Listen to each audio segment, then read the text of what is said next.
Hey y'all, hope everybody is doing well today. So for this video, it is the sketch of the barber drawing that I did in my last video. As I mentioned before, I really like how the sketch turned out, and I feel like it's a good learning process as well to be able to just review it and to go over it and to see what I like and what I don't like. So with doing this sketch, I ended up originally using the 6B pencil, and I ended up creating an initial sketch, as you saw going through the little playthrough, because a lot of times I end up making these sketches and then going back over it later. So for this one, I decided to use a thin liner brush, which is actually from the Lotus Bubble brush pack, and also if you're a Patreon subscriber to her, she has her brushes as well on there. So I ended up using the thin liner, which actually has a pretty good weight to it. And I find that sometimes I end up going in between using her thin liner brush, and also there is the syrup brush that I use from Sam's Arts brush pack. That I've also gotten from his Patreon as well. As I mentioned before, I like using a couple of different brushes here and there from my Patreons that I follow, or how do you say it, the patrons that I follow on their Patreon accounts and whatnot, because it does not only give the brushes that they use, but also it gives me a better variation, because there is another brush that's within the Procreate brush library already. I think it's called it's not Surf, it's something else that is kind of like it, like a calligraphy brush, but it does not have the same weight and the same settings as what these brushes have, and I found that I like them a lot better. So you'll notice on this sketching back over the initial sketch, I ended up doing some proportioning. So on this one, I actually was looking at Chomang. He's on YouTube as well, on Instagram and everywhere else, where he actually breaks down the study of the face and the anatomy of proportions, and it helped to better understand, especially at this angle, because I was having issues. As I mentioned before, I love doing these weird angles. It's a great learning curve, but also it is a significant challenge. So being able to reference these other artists, these other tutorials and references of head angles, it really is helpful. Needless to say, I don't know if you noticed in the beginning of this video, but I had my reference in it from the game. Actually, it was from Pinterest. Somebody did a screenshot of the game and uploaded it of Barbara doing her, not really her big burst, but like a smaller burst. And as I mentioned before, it had the book in it, so there was a book in the upper left-hand corner, if I'm not mistaken, of the drawing, but I ended up taking that out later on because I didn't want it to be too much of a focus on that aspect of it, because I really liked the book that was on her hip more so, and I felt like I could get more detail in on that versus the book that's floating over her hand. So as usual, I always struggle with the nose and the placement of the nose and how best to do it, because not only is this angle strange, but I really didn't want her to end up having like the pig nose perspective, because there's a very fine line at this angle whether or not you're going to end up drawing like the pig nose, and sometimes it is inevitable and it just happens. It is always a learning curve, as with any art piece that I do, or any drawing or sketch, be it on the iPad, on Clip Studio Paint, or on just plain paper or the sketchbook. Everything is a learning curve, and you can take everything with a grain of salt, so to speak, and then use each piece to improve on the next one. As long as you have got the basis foundations of how best to create something, you can kind of halfway put something together and it looked decent. Which is what my mindset was with this. I'm like, okay, I've got the basic structure, so then I went back over it, and I just made some slight adjustments here and there. A lot of it, as I mentioned before, it's perspective that does affect how the drawing is perceived. I'm trying to think if there's any really good examples of perspective studies. I know, as I mentioned before, Charming, I'm probably butchering the name, but his videos, he's got some really good tutorials as well that's very helpful on being able to best understand the perspective and breaking the body down into simple shapes. A lot of times whenever you break something down into the simple shapes, it does help with the overall understanding of, okay, this angle and this angle. Somebody had done, what was it, the box study as well for the face, which I believe is beneficial as well, because once you can imagine a certain shape go in different perspectives, it does help overall in the drawing. I don't know if I myself could have the patience to do the box study, but probably if I'm at work and just sitting around, I'll probably draw some boxes. Just have a whole sheet of boxes at different perspectives. But yes, I am currently working on a little short. I guess you could say it's like a little short of my characters, my OCs that I've created, and I've got the layout for it. At first I was going to put it into this video, but I think I'm just going to make it a separate aspect, and then eventually I got to work on the outro as well. Yes, that's what I'm currently working on, and I thought I was going to be able to do it in the Clip Studio programming, but needless to say, that is very unforgiving, and I'm still learning how best to use this, because even though I have Clip Studio Paint, I don't necessarily use it as much as probably what I could use it and utilize it, and I feel like I need to get better at that. Everything is just learning as I go along and watching as many explanation videos of how best to set things.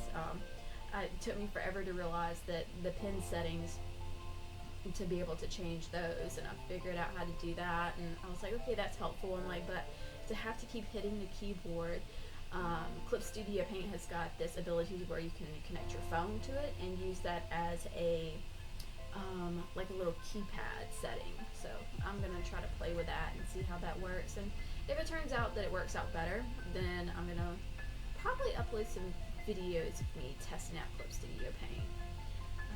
But yes, does anybody have certain art programs that they really like to use, or have found that one is much easier to use versus the other?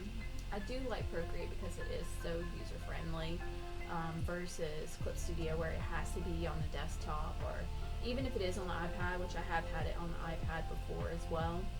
It does take up a lot of space, and needless to say, as I mentioned before, I only have the 64 gigabyte iPad Pro. So whenever I bought this iPad about, I'm gonna say like actually it was probably about 3-4 years ago, I never imagined that I would be drawing on it as much as I am now.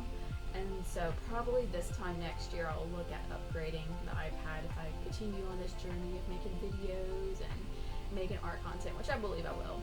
I've got a goal in mind, and it's just to be able to create videos, create content, and to share my art journey, and to see who else is out there that likes the art journey as well.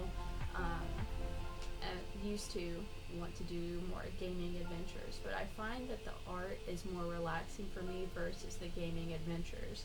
I do love the storyline of these characters from Genshin Impact, from Honkai Star Rail. Hoyoverse does a really good perspective on that. But I would also like to be able to branch out into other things in the future, mainly doing some other fan art. I really like doing fan art, but I also like working on making my own content as well, little OC and characters that I have in mind. Needless to say, I had a book that I wrote whenever I was in high school. It's been about almost 13 years ago.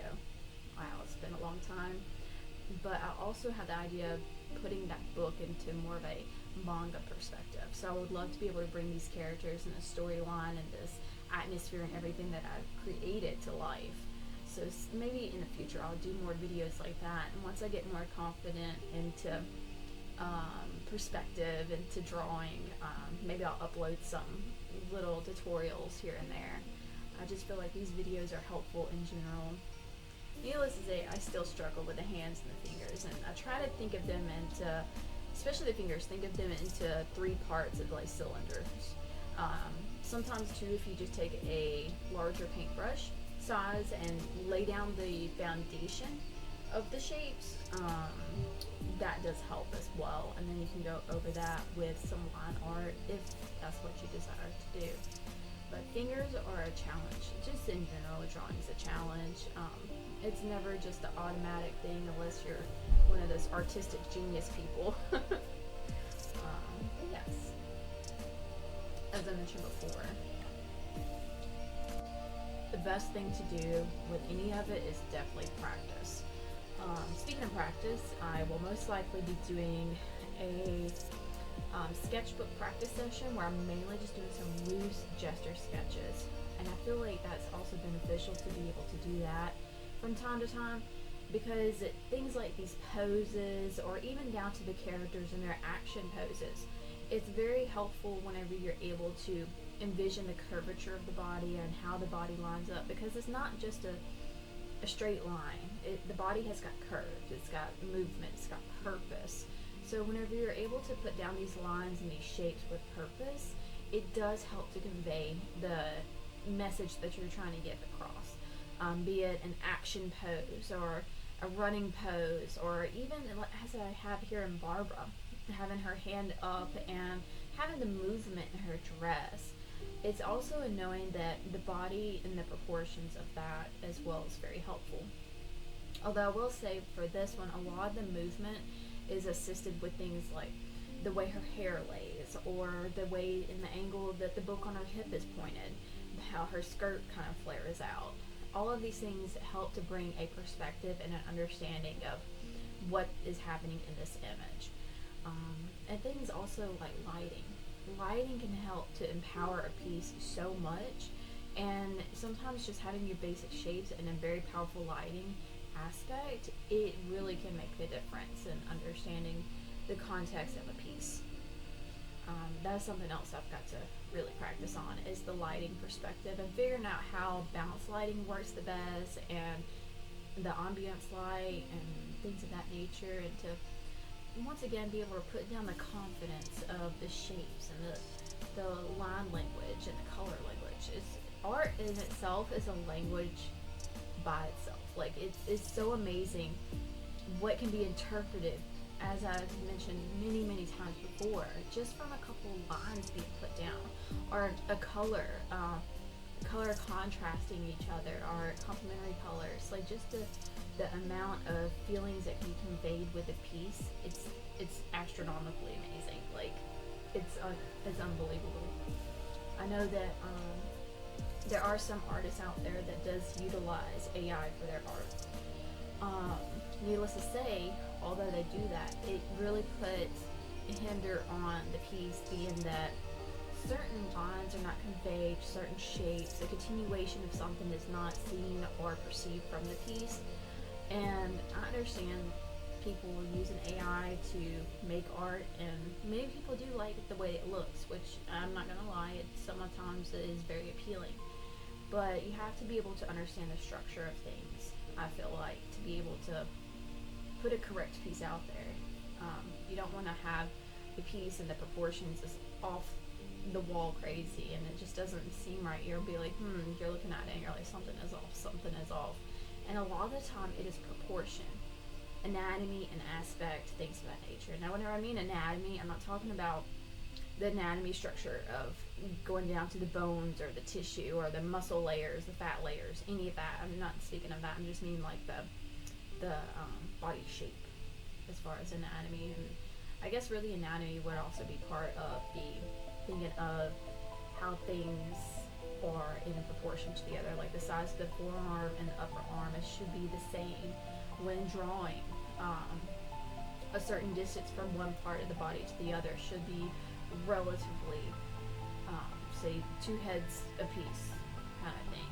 I noticed that, of course, art is a fantastic thing to where you can exaggerate certain things or elongate aspects of it, being even down to 2D art, the 2D animations, the proportions and anatomy can be so out of the normal perspective, but your mind still puts things together, like, hey, this is supposed to be a hand, an arm, a leg. Like, you still understand the purpose of the shape because it has purpose. I hope that makes sense. Hopefully it doesn't just sound like a rambling bunch of nonsense, but I've really been looking more into understanding art in general. And even down to, as mentioned before, the different artists that I myself watch and learn from. It is really amazing to be able to see how they convey things. And the way that they convey things can be a little bit different than what I would do. And some people, they are able to do the, as I mentioned before, the invisible nose. That is a talent in itself. One may not think that, but me, I cannot wrap my head around an invisible nose. I have got to have the idea of the structure of the nose. It's like, you know it's supposed to be there, so that's why some people are able to do the dot, the lines, the slight shading hues, because your mind knows, hey, yeah, a nose is supposed to be there, because it knows. Not me being corny or cheesy, but yeah, it's just things like that I've just been thinking about a lot recently, and how best to be able to enhance my art perspective, my art knowledge. Your brain, especially with art and with anything else, honestly, as long as you take an interest in it, it's like a sponge. It absorbs so much, and we have to be able to fill up our brain mind, our brain library, our art library, not mind. Fill it up with the understanding of the basics, and then once you have the basics of how you want to draw stuff and understanding the importance of laying certain shapes down, so you're able to build on that foundation. So you go from like a basic to like an intermediate and proficient and advanced. This is how the way it goes. But art in general is an up and down battle. You could be drawing the same piece or the same perspective of something many times over, and you understand that the grasp of it, the way it's supposed to go, the way it's supposed to lay down. But there could be changes that could be made. Not everything that you're going to do is going to always be exactly the same. Now you have a general same way understanding of how things are supposed to lay down, but yes, that's my mindset at the moment with drawing. I hope it helps people to be able to think like that as well, or to even put their own spin on it. Yes, speaking of perspective, I definitely feel like the it's not, I guess it is her vision that's on the book, but I feel like it was off a little bit. And once again, it's just that angle, because it's not going to be a circle, like a circle all by itself. It's not really an oval. I guess it's more oval shape, but I did have some issues with that. But yes, I hope everybody is doing well. I hope that your art creations are going fabulous, and just learn to embrace the imperfections of art. Because as I mentioned before, we're all learning. Everybody's continuously learning. It's just a process. It really is. I'm not gonna be one of those people that just say, trust the process, bro. Like, no. Like, it is a process. Things may go from completely ugly to the most wonderful looking piece ever. And it is a process. Everything in life is a process. Now, whether or not we trust it, that's a different part of that altogether. Because I will say, in my way of drawing and the things that have evolved and changed, and what I have learned even more about myself through this aspect, and what I prefer on creating content. And I used to want to create content like all my other people that I followed and whatnot on social media, and so I would try to draw on that style, try to do what they're doing, follow their trends, and then I found I didn't have much enjoyment with it. And so as I continue to learn more as to what I like best, like I love to animate, I love the semi-realistic, and 2D, absolutely adore it. And then I try to think to myself, how can I incorporate this into my own style, into my own way of how I lay down the lines, lay down the perspective. And I think a lot of that comes into play whenever I start doing rendering on a piece, or even sometimes down to line art. It is a talent in itself, to say the least. It really is, because oh my word, line art can either make you or break you. You have to be very consistent with it, for sure.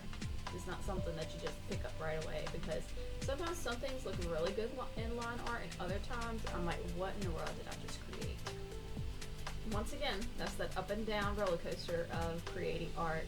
It's never just a continuous linear uphill into phenomenal, amazing territory of drawing. Like, it is a continuous battle of the roller coaster effect of going up, going down, like, oh, this looks bad in this style, but let me make some adjustments here, let me do something different here. It's always a continuous challenge, to say the least. Which I like a challenge, especially with drawing.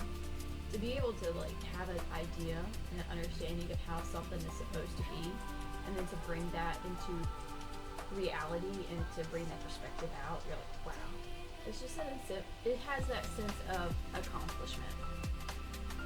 So embrace the accomplishments, embrace the failures, embrace the imperfections. I think that's just gonna be my thing. Embrace the little imperfections of life. Because we are not all the same. Nobody is identical to one another. Even twins aren't 100% identical. That's to anatomy aspect of stuff. But everything has got its own spin-off on how best to lay things down. I will say with Barbara, I really need to practice these, I guess what they call like gauntlets, but like her sleeves a lot more, because it is a very odd perspective. It's kind of like Paimon sleeves. I had issues with that as well. But I do like the way this one turned out.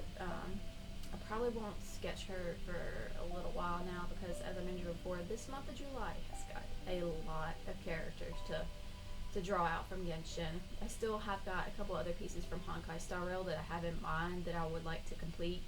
A couple of them I would probably end up redrawing them again, because as I mentioned, it's just one of those things that you see things and learn how best to lay it down, and it does make a difference. Or at least I feel like it makes a difference. Practice may not necessarily make perfect, but it does show improvement. That's what the saying should be. Practice, that's what it's to say. Practice makes perfect. No, practice shows improvement. That's where we're at in this drawing aspect. So you'll notice on this part of the chin, I really should have left that other line initially, because whenever I went through the rendering phase in the process, I felt like I lost the bottom part of the chin. And then at the end of that video, I ended up bringing it back. So I honestly should have just left it.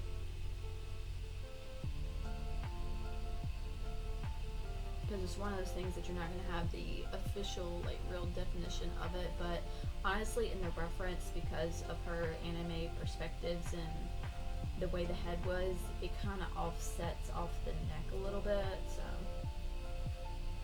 And once again, that's where that aspect of bringing out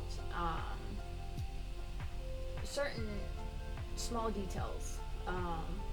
There's this one artist that I have followed before for a long time now, and their art is not really realistic, but it is very abstract, needless to say. Their big thing is the mouth perspective, and they're able to exaggerate it to all extremes, and it's really cool, honestly. And then if I try to do something like that, I'm like, no, I cannot wrap my mind around it, and it's just, that's another specialty in art. Some people are able to convey things with very minuscule details, and once again, that's a specialty. Let's see here. So this is part of the background that I was trying to lay out and to understand how the lines for Barbara's burst would go. Which I will say it turns out better once I do the coloring aspect in the previous video. Taking that light pen really did help. And Procreate does have some really good brushes in general to be able to use to start out with. You don't necessarily have to go spend money on brushes, because you can honestly create your own brush in Procreate and make adjustments as you need it. That is one good thing about the program itself, and it's very easy to use and user-friendly. You just have to really understand the properties of the brush and how certain lines lay, how certain the pressure sensitivity, how that affects things as well. And I think too, that's where I kind of messed up in my beginning of drawing, is that I thought you had to have all these brushes and being able to create art and to do things, but the more that I have done this, the more I've learned that that's not necessarily the case. I could have the same exact brush as somebody else, and my art won't even be the same as them, because their thought and process of how they hold their pen and their pencil, like, is different than mine. Everybody's different. So this part, I did change the setting of the canvas size. What I ended up doing, I still have a 5x7 size, but I increased it, like I doubled the pixels, or the pixel proportion. So I can't remember, it may have been a little bit of a difference, but it's not too terrible. But I decided to do this because whenever I post to like Instagram, they really decrease the clarity of the piece. So whenever you draw on a larger canvas size and then you go to post it on Instagram, whenever it compresses the image, it's not as pixelated as it is prior. So it's just, once again, it's another little trick I learned from other artists as well. And some of them, they will take the exact dimensions of Instagram and multiply that by 4. And so you're drawing on a bigger canvas. So whenever you go to upload it and it compresses it, it actually provides a clearer image. Now some people are able to just do those pixelated drawings, and I find those so cool. And it makes it, no matter what resolution it's in, it still looks pretty cool. But I personally, I look at things and I'm like, oh my gosh, why is this in this perspective? It's not supposed to be like this. So I hope everybody has enjoyed this video, this little talk through, my little rant on art and perspective. I just really wanted to share the sketching process because I myself, I just loved how the sketch turned out. And of course here is the time-lapse replay. But yes, and until the next video, I hope everybody is fabulous, doing well, your wishes are going the way they need to go, your art adventures are just, you're growing in art adventures. We are growing together on this channel, hopefully. But yes, until next time, the next sketching, drawing, coloring session. I hope everybody does well. Bye-bye.